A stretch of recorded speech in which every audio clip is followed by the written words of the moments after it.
Good morning students. और कैसे हैं आप सभी? और आपकी तैयारी कैसी चल रही है? चलिए, आज हम हिंदी व्याकरण का अध्ययन करेंगे। हिंदी व्याकरण में सबसे पहले हमें ये समझना है कि व्याकरण ये है क्या। ठीक है, और इसमें कौन कौन से टॉपिक है, हम हर टॉपिक पर अध्ययन करते हुए उसका प्रैक्टिस सेट उसके बाद सॉल्व करते हुए एक एक स्टेप आगे बढ़ेंगे और अपना पूरा विश्वास बनाए रखेंगे। और प्रैक्टिस मेन है, कोई भी सब्जेक्ट हो विद्यार्थियों, एनी सब्जेक्ट्स, मैं ये नहीं कहती केवल हिंदी में, सभी सब्जेक्ट्स में हमें ट्रेन होने के लिए, परफेक्ट होने के लिए प्रैक्टिस मेन है। और किसी भी सब्जेक्ट में आप ये नहीं सोच सकते कि हाँ हमने कर लिया बस। विद्यार्थी क्या गलती करते हैं कि ऊपर ऊपर से कोर्स कर लेते हैं और पूरा ज्ञान ग्रहण नहीं करते हैं, तो वो आगे जाके क्वेश्चन सॉल्व नहीं कर पाते हैं। तो आपको विशेष रूप से ये ध्यान रखना है कि हर टॉपिक को हमें जीरो से लेके एंड तक पढ़ना है। जीरो से एंड तक का मेरा मतलब ये है कि जिस तरह की परीक्षा में हमारे प्रश्न बनते हैं, किस तरह के प्रश्न आते हैं, उसके आधार पे हमें अपने सिलेबस को कवर करते हुए आगे बढ़ना है। ओके स्टूडेंट्स, तो हमारा व्याकरण में सबसे पहले हम व्याकरण का सामान्य ज्ञान कि व्याकरण है क्या। ठीक है, व्याकरण के अंदर सबसे पहले आता है वर्ण विचार। व्याकरण की तीन प्रमुख इकाइयां होती हैं: वर्ण विचार, शब्द विचार और वाक्य विचार।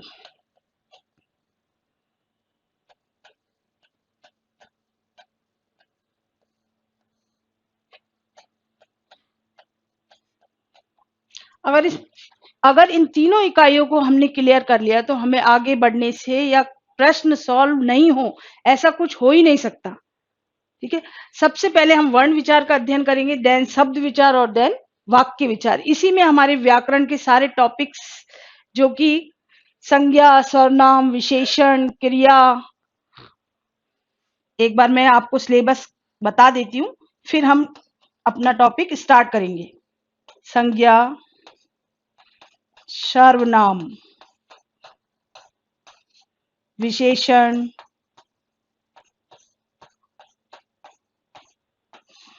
क्रिया,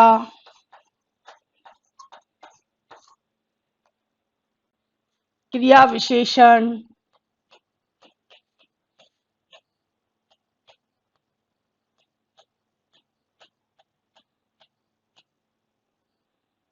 लिंग, वचन, कारक,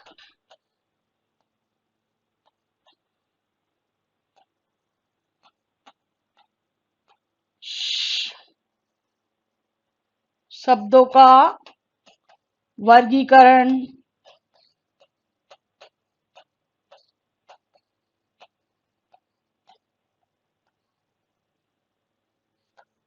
तत्सम, तद्भव, देशज,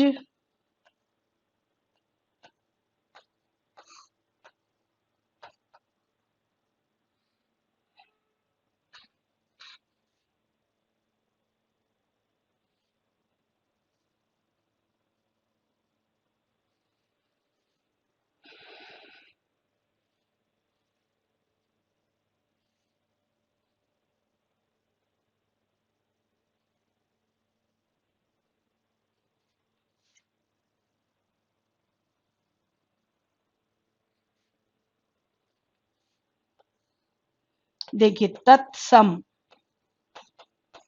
तत्सम शब्द, तद्भव शब्द,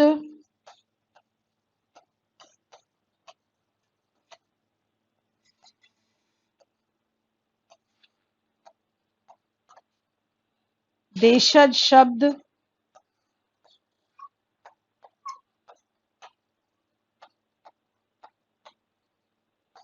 विदेशी शब्द।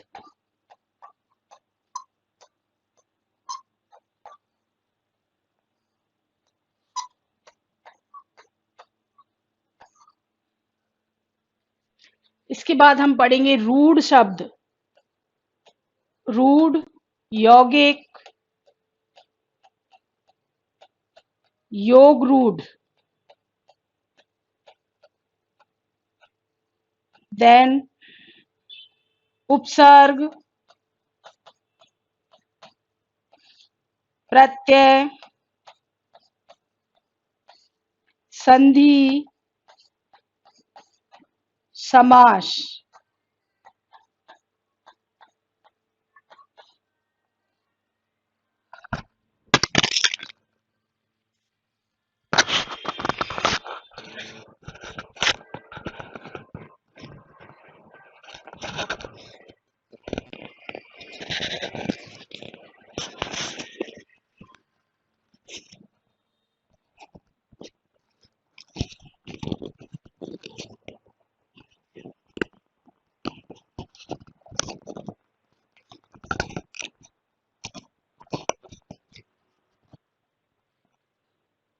ये होगा हमारा सिलेबस स्टूडेंट्स।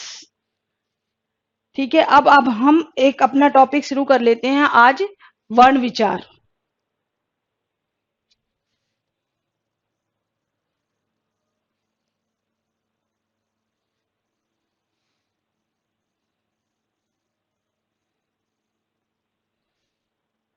आज का हमारा जो टॉपिक रहेगा वर्ण विचार।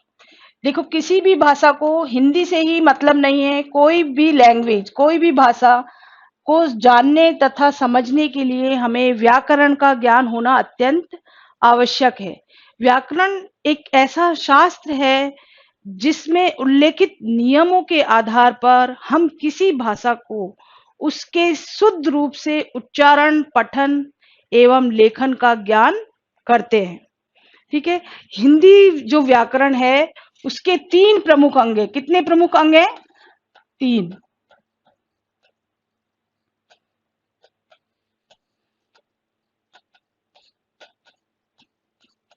वो 3 प्रमुख अंग हैं वर्ण, शब्द और वाक्य। ठीक है, आज का हमारा टॉपिक वर्ण विचार है, लेकिन शॉर्ट में मैं आपको बता देती हूँ, वर्ण भाषा की सबसे छोटी इकाई है। जब भी मनुष्य अपनी वाग इंद्रियों यानी कि जिन इंद्रियों से हम बोलते हैं, किससे बोलते हैं हम? मुख से। ठीक है, जब मनुष्य अपने मुख से जो भी बोल रहा है वो क्या कहलाते हैं? क्या कहलाती है वो चीज? ध्वनि। क्या कहलाती है? ध्वनि। जब हम इसी ध्वनि को कोई रूप दे देते हैं तो हम उसे कहते हैं वर्ण। जैसे मैंने बोला ए आ ई, अभी ये ध्वनि है। क्या है ये? अभी ध्वनि, यानी मौखिक रूप है। भाषा के 2 रूप होते हैं, मौखिक और लिखित। तीसरा रूप है इसका सांकेतिक। सांकेतिक यानी इशारों से बात करना। मौखिक और लिखित आप अच्छी से समझते हैं। ठीक है, जैसे मैंने बोला ए आ ई, तो ये मौखिक रूप है। इसी को मैं अब लिख देती हूँ ए आ ई, तो ये क्या हो गया? लिखित रूप। जो ये ध्वनियों का लिखित रूप है यही क्या कहलाता है? वर्ण। ठीक है, तो अब इसका प्रश्न कैसे आता है कि भाषा की सबसे छोटी इकाई क्या है? भाषा की सबसे छोटी इकाई क्या है? वहां आपको ऑप्शन दिए जाएंगे, वर्ण, ध्वनि, शब्द, वाक्य। इस तरह से हमारे ऑप्शन होंगे। मान लीजिए हमारे सामने ये 4 ऑप्शन दे दिए गए। प्रश्न है हमारा, भाषा की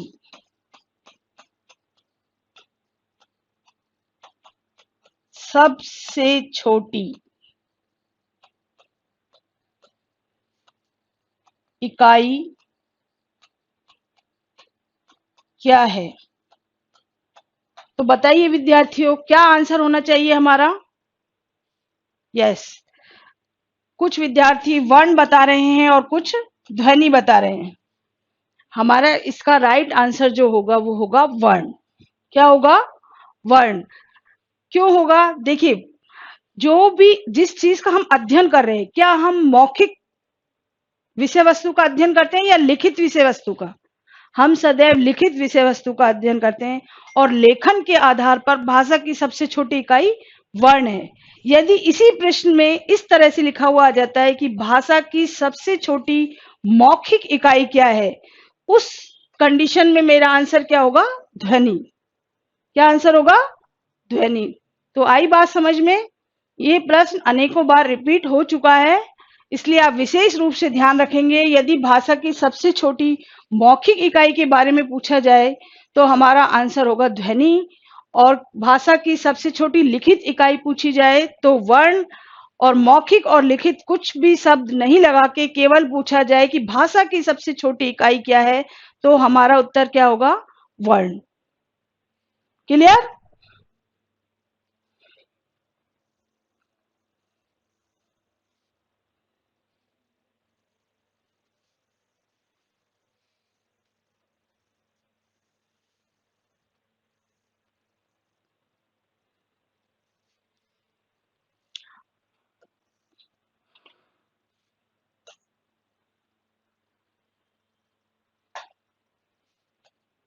अब ये वर्ण सबके समझ में आ गया? वर्ण क्या है?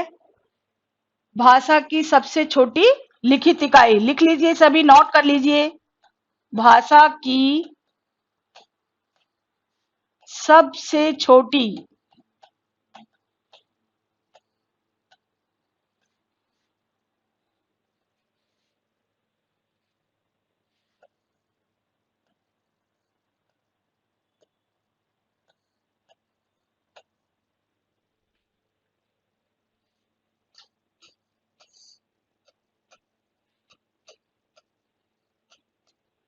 लिखित इकाई वर्ण कहलाती है।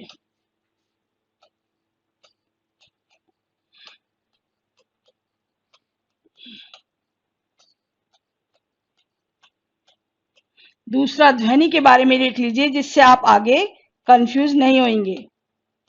ठीक है? ध्वनि भाषा की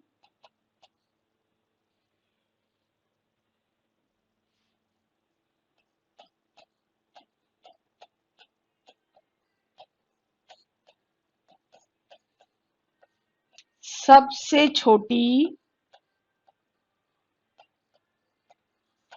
मौखिक इकाई।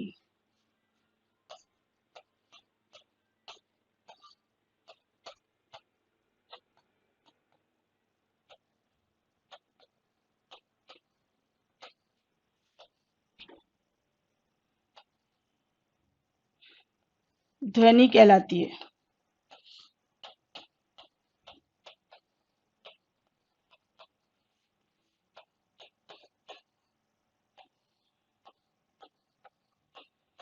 ठीक है बच्चों, वर्ण और ध्वनि में अंतर आपको अच्छी से समझ में आ गया? ठीक है, अब हम आगे बढ़ते हैं कि जो भी हमारे स्वर व्यंजन ये सब क्या है? वर्ण है। क्या है? वर्ण। अब मैंने आपसे कहा इन सब वर्णों का अगर मैं मेल कर दूं, मिला दूं इन सब वर्णों को, तो इन सब वर्णों से मिलकर क्या बन जाएगा? वर्णमाला। क्या बन जाएगी? वर्णमाला। जैसे फूल, माली फूल इकट्ठे करता है, फूलों को जोड़ के एक माला बना देता है भगवान को अर्पित करने के लिए, फूल माला। ऐसे ही हम वर्णों को सारों को जोड़ देते हैं तो हमारे हिंदी में क्या बन जाती है? वर्णमाला। तो वर्णों के लिख लीजिए, वर्णमाला।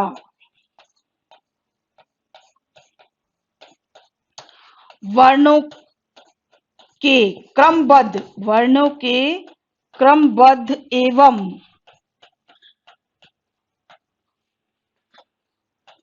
व्यवस्थित समूह को व्यवस्थित समूह को वर्णमाला कहते हैं।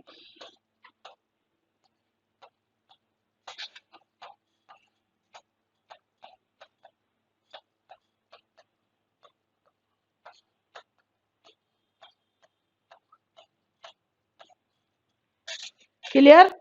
वर्णमाला। अब ये वर्ण जो है होते कितने प्रकार के हैं?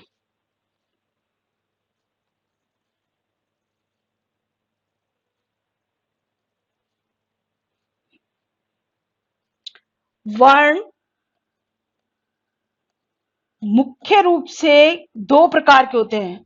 वर्ण मुख्यतः प्रमुख रूप से मुख्यतः दो प्रकार के होते हैं।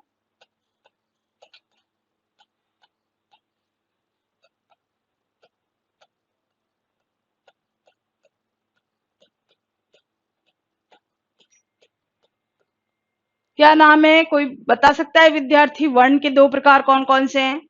Yes yes, very good. स्वर और व्यंजन। स्वर, दूसरा व्यंजन।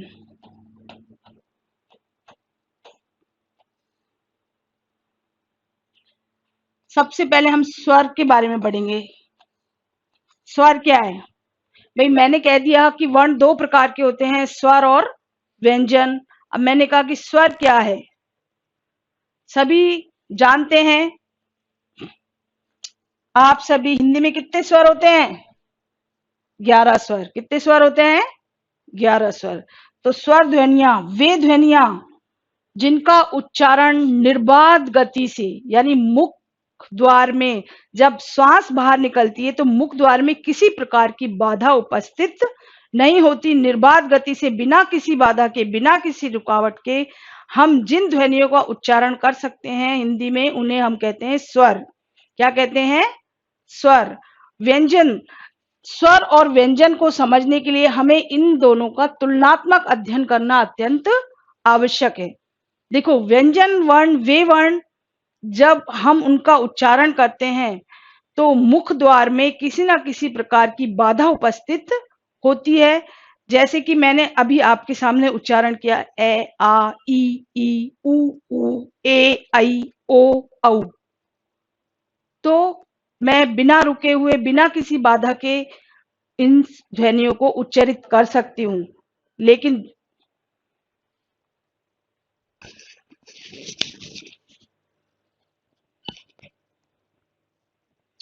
अब देखिए, व्यंजन ध्वनियां, व्यंजन ध्वनियों का जब मैं उच्चारण करूंगी तो मुख द्वार में बाधा इस पर उपस्थित होगी। क, ख, ग, घ, ण, च, छ, ज, झ, न।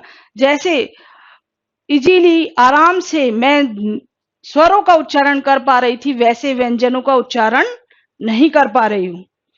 उसमें हमारी जो जीवा है, जिस अंग को, जिस उच्चारण अवयव को स्पर्श कर रही है, वो अधिक स्पर्श कर रही है, यानी उनको छूकर निकल रही है।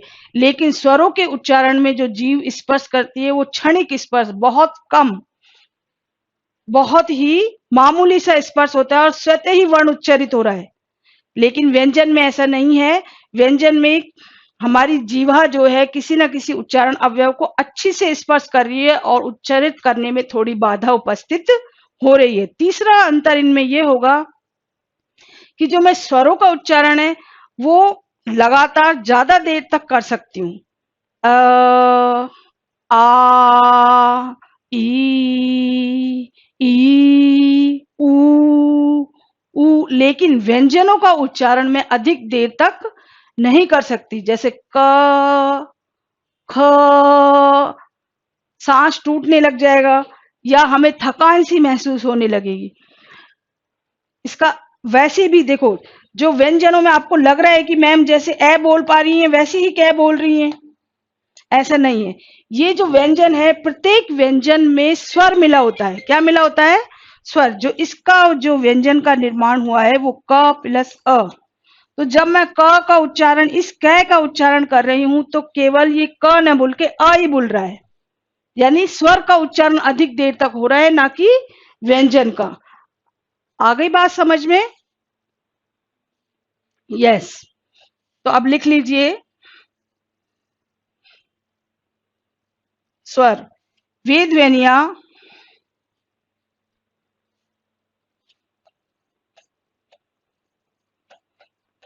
वे ध्वनियां जिनका उच्चारण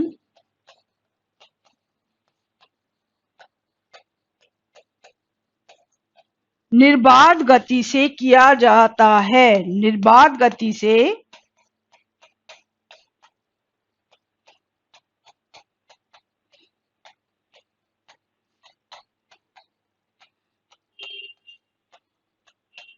किया जाता है।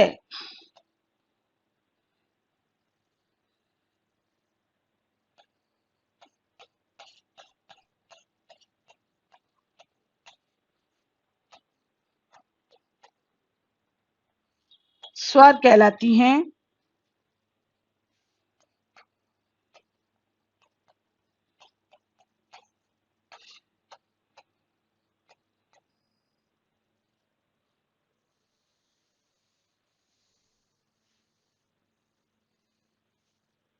दूसरे शब्दों में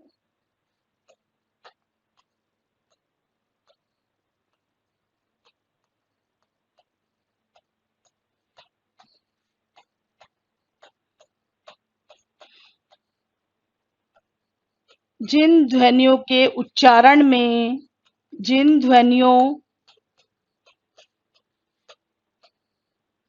के उच्चारण में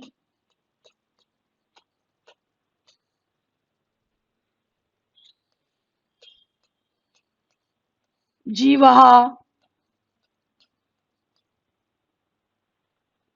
जीवहा उच्चारण अवयवों को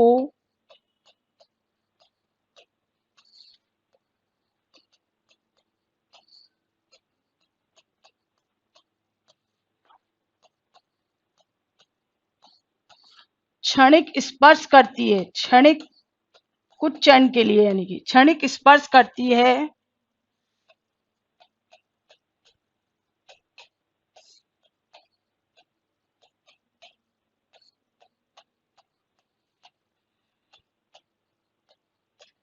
उन्हें हम स्वर वर्ण कहते हैं।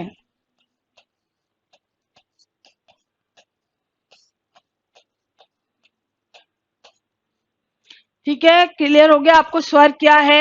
अभी हमें केवल स्वर को समझाना है। मैंने व्यंजन के साथ आपको इसलिए समझाया ताकि कभी इसकी विशेषताएं अगर पूछ ली जाएं या दोनों में कुछ अंतर आपसे पूछ लिया जाए तो आपको समझ में आ जाए कि स्वर क्या है वास्तव में और व्यंजनों से वो किस प्रकार से अलग है। अब इसमें प्रश्न आता है इससे आगे कि स्वरों की संख्या कितनी है।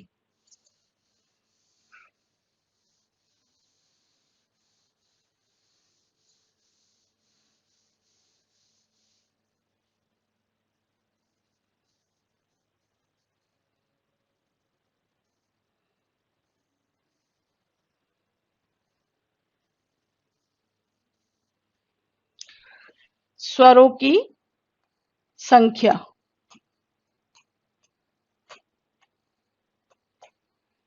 हाँ, तो कोई विद्यार्थी मुझे बता सकते हैं स्वरों की संख्या कितनी है हिंदी में। हाँ, विभिन्न बुक्स में, किताबों में इसके लिए अलग-अलग डेटा आपको मिलता है। उसका क्या कारण है ये भी मैं आपको क्लियर करूंगी कि स्वरों की कुल संख्या कितनी है। देखिए, ये स्वर पहले हम लिख देते हैं। ए आ, ई, ई, ऊ, ऊ, ए, ऊ के बाद री, इसके बाद ए आए, ओ औ। ये सारे स्वर हैं हिंदी के। अब इनकी काउंटिंग कीजिए। एक, एक, दो, तीन, चार, पांच, छह, सात, आठ, नौ, 10, 11। कितने स्वर हो रहे हैं हमारे? 11।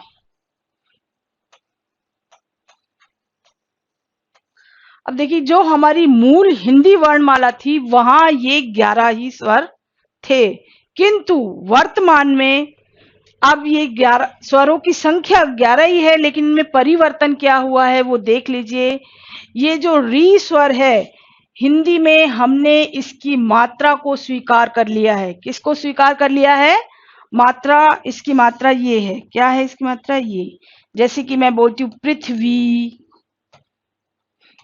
कृष्ण, तो इसमें यानी कि री लगा हुआ है, क्या लगा हुआ है, री लगा हुआ है।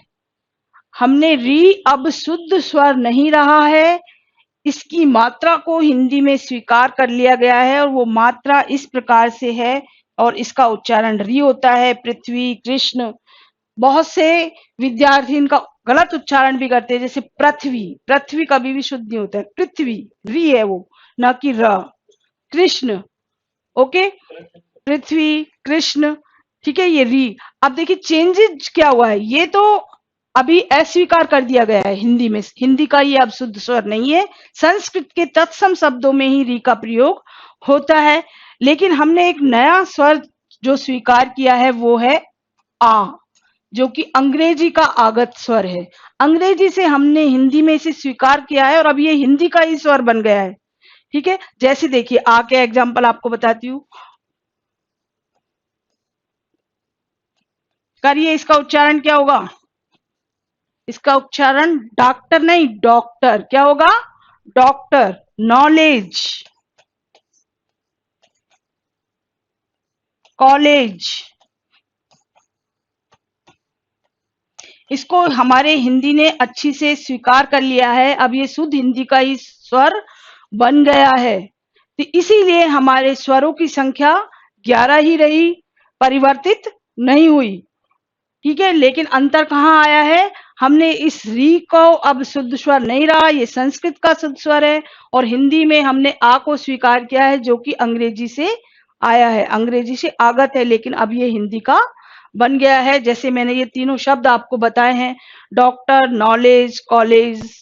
ठीक है, हमारे तो ये जो ध्वनि है ये ओ है और ये ओ, इसमें अंतर है। देखिए आप किससे समझ सकते हैं इस अंतर को, इसके लिए मैं आपको एक एग्जांपल बताती हूँ। जैसे देखिए बाल, एक देखिए बोल, और एक है बॉल।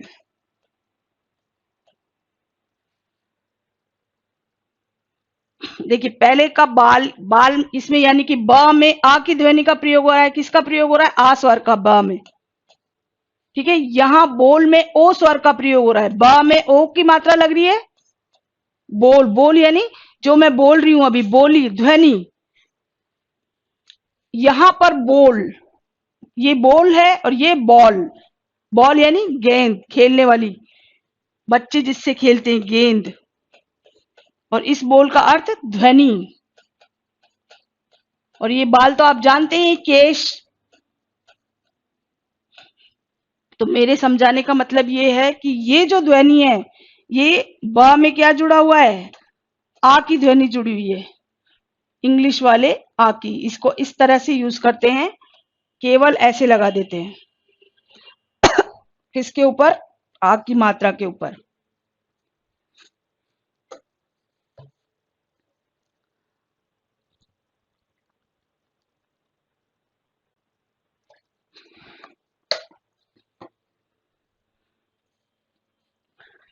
आया समझ में।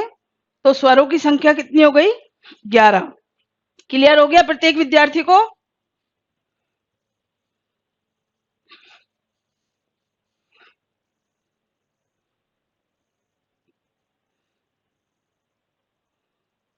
स्वरों की संख्या में से अनेकों बार प्रश्न बन चुके हैं।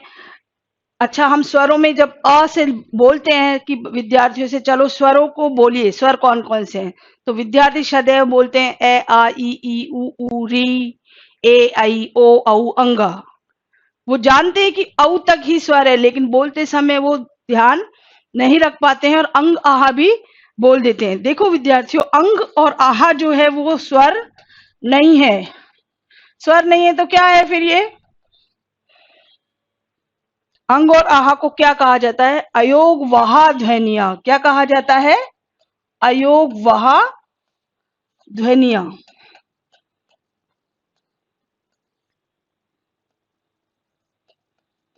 कुछ बुक्स में इन अंग और आहा को जोड़ते हुए स्वरों की संख्या 13 बताई गई है। कितनी बताई गई है, 13 बताई गई है, जो कि गलत है। स्वरों की संख्या तो 11 ही है, और वो किस तरह से है ये मैं आपको क्लियर कर चुकी हूं। समझ में आया सभी के? अब आगे देखिए, यहां तक तो हमारा हो गया स्वरों की संख्या। इसके बाद हम पढ़ेंगे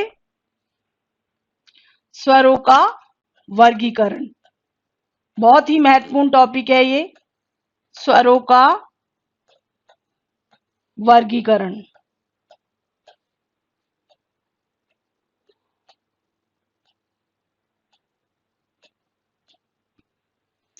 स्वरों का वर्गीकरण किस किस आधारों पर स्वरों का वर्गीकरण किया जाता है?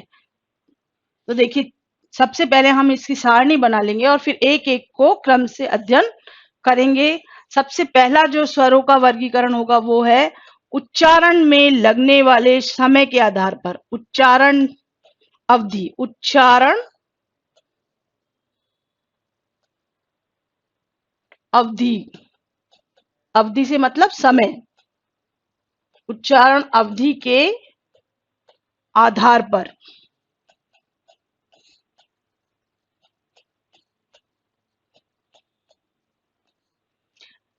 इस आधार पर स्वरों को 3 भागों में बांटा गया है। ऋश्व स्वर,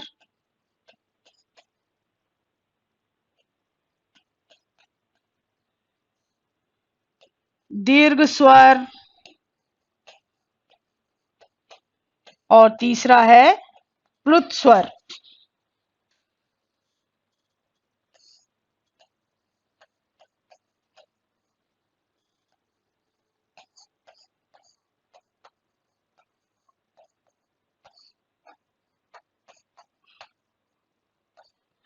दूसरा जो इसके वर्गीकरण का आधार होगा, जीवा,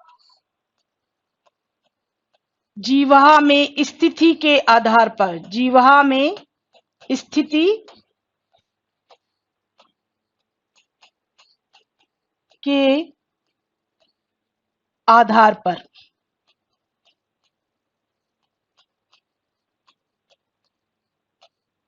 इस आधार पर स्वरों को 3 भागों में बांटा गया है। अग्र स्वर,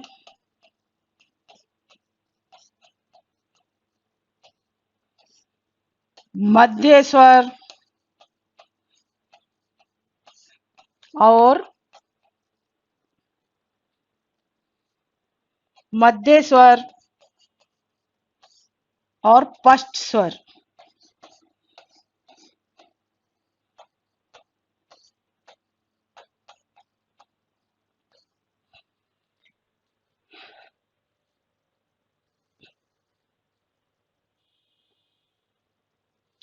तीसरा टाइप्स देखिए, जीवा के उठने, जीवा के उठने या मुखाकृति के आधार पर, या मुखाकृति के आधार पर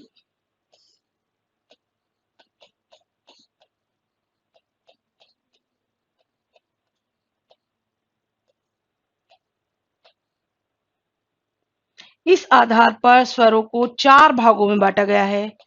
संवृत स्वर, अर्ध संवृत स्वर,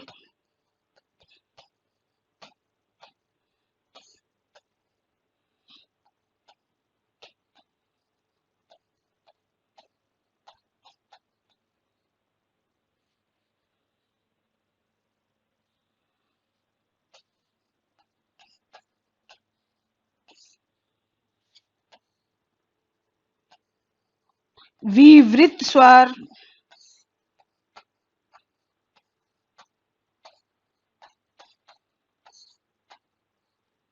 अर्ध विवृत स्वर।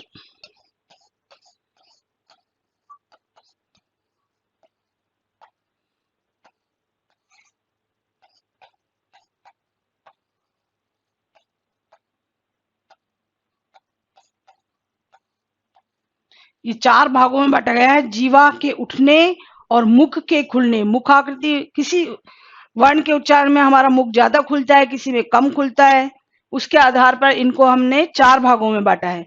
अब 5वां विभाजन देखिए किस आधार पे किया गया है हमारा, ओष्ठाकृति के आधार पर। किसके आधार पर? ओष्ठ यानी होठ, लिप्स, ओष्ठाकृति।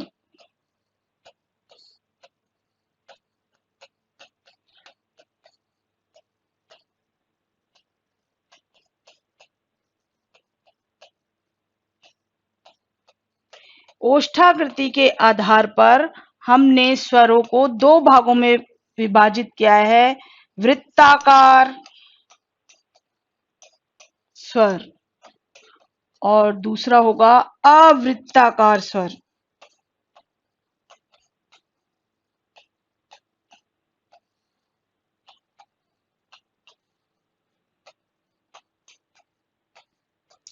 तो देखिए इन कितने आधार हो गए? 4।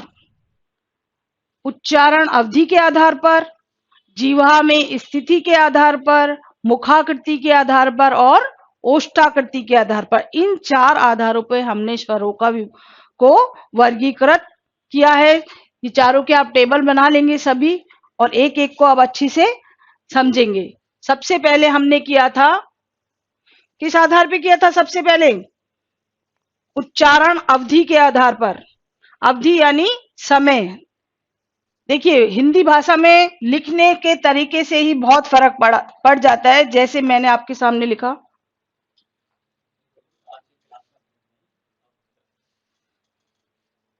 जैसे मैंने अभी आपके सामने लिखा अवधि, ठीक है। एक होता है अवधि और दूसरा होता है अवधि। इस जो ऊपर मैंने लिखा है अवधि, इसका अर्थ है समय, और इस अवधि जो मैंने नीचे लिखा है ये एक भाषा, जो अवध की एक भाषा है उसे हम कहेंगे अवधि, ठीक है।